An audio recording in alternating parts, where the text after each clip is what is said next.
Seniman, semoga kita semua sehat, tidak kekurangan satu apapun, dan masih bisa bersyukur dalam keadaan apapun. Amin. Hai, selamat petang. Apa kabar kalian semua pemirsa? Saya harap kalian semua baik aja di sore hari ini ya. Ini tadi selesai buat ayam, terus saya potongi ayam, terus saya masak. Jadi bajunya ini aja ya. Belum mandi memang. Ini saya masak ini baru pukul 5. Setelah selesai saya masak, nanti baru saya mandi sekalian mandikan anak saya lihat adik. So saya masak dulu pemirsa ya. Ini saya masih goreng ayam, mau buat ayam sambal. Kebetulan sup yang tadi masih ada. So ayam sambal dulu lah.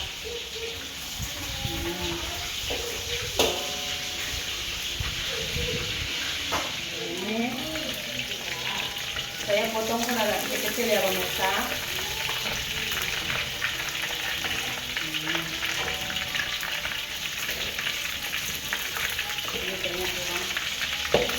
Karena ayam ini digoreng, kalau dia terlampau masak pun keras. Makanya saya nggak mau keras-keras sekali dia, nggak enak jadinya kalau keras sekali ayamnya. Tapi janganlah dia nggak masak ya kan. Nanti kita kecipikan sih. Saya beli tadi sekilo ini. Rupanya kalian tahu pun, yang diciptakan kemarin orang yang beli suami saya itu. Dan saya pun udah tahu tentang ini. Siapa yang ngasih tahu sepupu saya yang kami sama-sama belajar itu. Jadi yang ini bilang tadi sudah dia cerita. Orang semua berpendapat apa tahu sebab di depan orang yang dia maki-maki senyum. Orangnya senyum patah, dia senyum nggak berani gitu. Jadi ngapain kita sabar-sabar suami kita ya kan? Sama berani. Sangat berani suami ini itu ada dua orang bilang sama saya. Saya tahu lah suami saya kan. Tentu malam saya ada message suami saya sih. Berani enggak? Karena memang yang ngebullying itu kayak mana ya pemirsa? Cuman dia tuh sebatang kara gitu loh. Ada family, ada emaknya, ada saudaranya. Cuman dia ini macam tak ada anak, tak ada istri gitu. So istilahnya kalaupun ada dia apa-apa, tak ada yang terdampak sangat, ada yang duka sangat macam itu kan. Kalau macam saya kan dia ada anak, ada istri yang dia pikir semua. Cuma saya ada message suami saya juga. Betul nggak awak berani juga dia?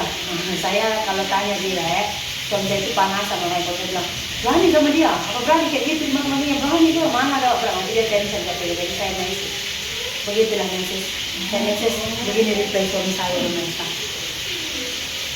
Jadi kalau kita yang katakan udah berumah tangga ini memang pikiran kita itu nggak sama dengan orang yang bijak, betul tak? Dalam kita ngambil tindakan, ya kan, apa-apa kesimpulan, kita pasti pikir anak dan istri kita, nah gitu.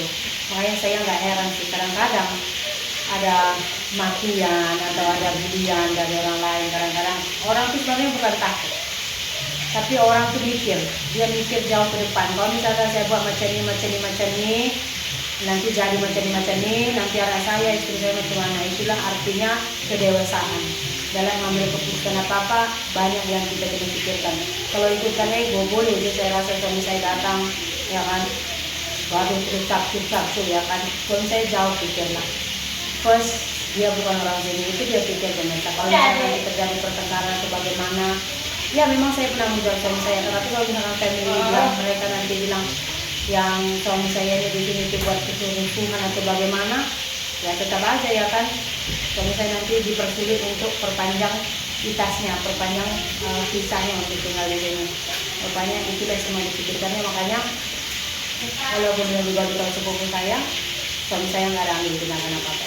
Saya rasa itu wajar sih, namanya kepala keluarganya kan.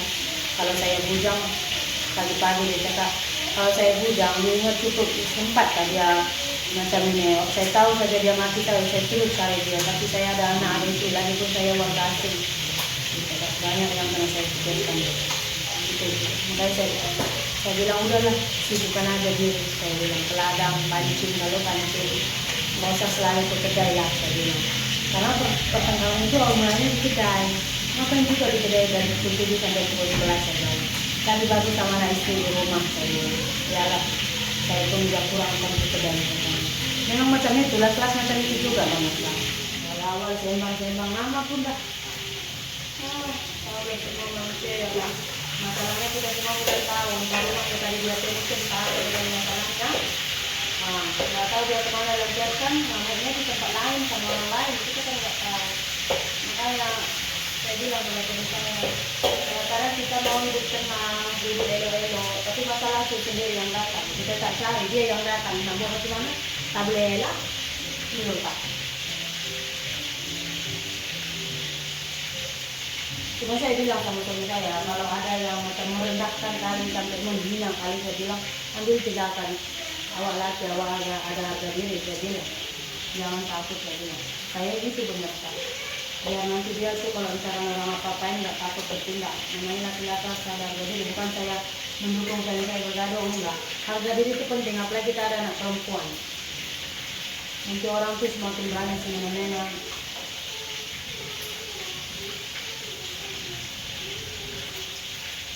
Kita kemarin kan saya kita yang hilangan itu, kita buat elok-elok bagi tahu sama yang mirip ini. Nah semalam itu pas saya di orang panen, suami saya cek ke ladang, saya bilang ada yang hilang, katanya ada lagi yang hilang. Dia orang pergi beralih ke saya orang lain, itu dia orang punya pasir lah. Janji kita punya barang jangan dikacau, gitu kan. Memang dah jenis pencuri, memang pencuri, tapi jangan kacau kita. Dia orang ambil saya orang lain, katanya itu lantak dia lah saya bilang. Susah hidup di kampung ini pemirsa. Memang kita pikir macam mana yang hidup di kampung nanti family ini itu benda-benda macam ini semua kita kan tak tahu. Sekarang dia pemirsa, time saya dulu kan saya kan lama merantau pemirsa. Kalau misalnya kalian bilang kau juga yang tinggal di kampung, kau kata begini begitu. Saya ini sekedar ya tinggal di kampung. SMP saya di kampung. Pas masuk SMA saya tinggal di rumah bibi saya. Dari sana saya sekolah. Tamat SMA saya kerja di pembantu. Lepas itu saya masuk ke University College 3 tahun, 2 asrama, 2 minggu 1 kali pulang, 2 minggu 1 hari, 2 minggu 1 hari pulang. Kadang-kadang sampai sebulan pun tak pulang. Lepas tu bila saya dah graduation, saya tak tunggu graduation pun. Macam kita kan dah selesai semua pelajaran, tinggal tunggu graduation. Nah itu pun saya udah kerja di klinik. Nah lepas graduation saya dapat sijil, saya terus pergi merantau. Saya pergi ke Papua, lepas itu saya pergi lagi ke Nias. Nah pulang dari Nias, saya di kampung tuh paling cuma ada 2 bulan. Terus saya pergi lagi ke Malaysia. Nah di Malaysia pun kalian tahu kan, saya kawin, suami saya bolak-balik juga Malaysia, Indonesia. Nggak ada lah saya sampai stay lama di sini gitu. Nah, lepas saya pregnant, saya udah stay di Malaysia. Pregnancy last saya stay, nggak pulang-pulang. Nah, karena dulu kan mau pulang juga uang nggak ada, mau pulang, jadi nggak pulang-pulang. Bila saya udah start balik kampung, bila saya udah buat YouTube, baru saya udah start balik kampung. Kalau tak ada, kayak mana mau pulang ongkos? Jangankan ongkos gitu, pakaian aja susah mau dibeli. Saya tuh orangnya hidup ikut kemampuan. Saya nggak paksakan suami saya ini pokoknya tahun baru atau Christmas saya pokoknya pulang, atau macam sakit saya harus pulang gitu. Saya nggak mau peningkan kepala otak suami saya. Jadi saya bilang sama keluarga saya juga, kalau misalkan sakitnya nggak teruk-teruk, istilahnya kayak nggak mintoni lah, dekat-dekat mau meninggoy, tolong jangan paksa saya pulang. Saya bilang saya mau makan aja susah di sini. Saya bilang gitu. Jadi sama keluarga juga paham. Bila saya selalu pulang, saya berhidup. Nah lepas itu pulang berapa kali kita? 3 kali ya.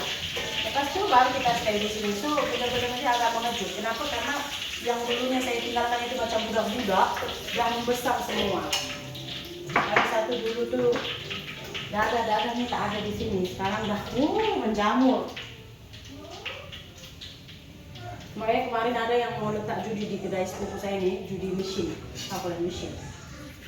Mau letaknya persennya besar lah, inilah itulah, 1 hari katanya boleh dapat untuk kedai saja boleh dapat 500.000, 150 ringgit. Kedainya aja gitu kalau misalkan laku banyak belum tentu dia dapat untungnya 200.000 1 hari. Saya terus bilang sama adik saya, rezeki saya bilang, kalau rezeki kita walau macam mana pun dia akan lari ke kita juga. Kalau bukan rezeki kita tak payah. Benda yang tak halal itu tak payah. Nanti kamu buat sini kedai judi, saya bilang Apa pun tak boleh letak di luar rumah, semua hilang saya bilang. Niat awal buka warung lebih baik buka judi saya bilang pernah seperti saya. Dia kan kayaknya nggak usah kayak. Tapi nggak tahu lagi kalau buka judi nggak perjudian saya bilang. Jangan ada.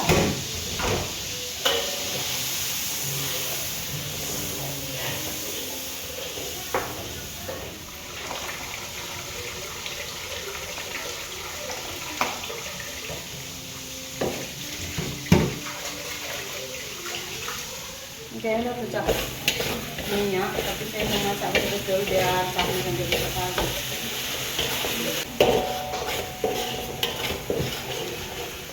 Masukkan ayamnya ya.